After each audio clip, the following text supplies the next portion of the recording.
Hi there, I'm Teacher Riane, and today we're answering a fun question. Why do onions make us cry? Have you ever helped in the kitchen, started cutting an onion, and suddenly your eyes start to sting and tears begin to fall? Don't worry, it's not because you're sad, it's science. Inside an onion, there are special substances called enzymes and sulfur compounds. When you cut into the onion, you break its cells open. These substances mix and form a gas called syn-propanethyl S oxide. Shoo, that's a big word. Let's just call it onion gas. This onion gas floats up into the air and reaches your eyes.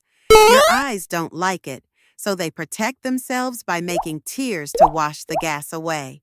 That's why onions make us cry. It's your eyes defending themselves. Want to stop the crying? Try these tips. Chill the onion before cutting it. Use a sharp knife. It breaks fewer cells.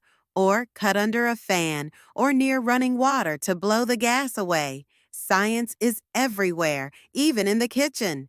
Don't forget to like, share, and subscribe for more fun facts with me, Teacher Riane. See you next time.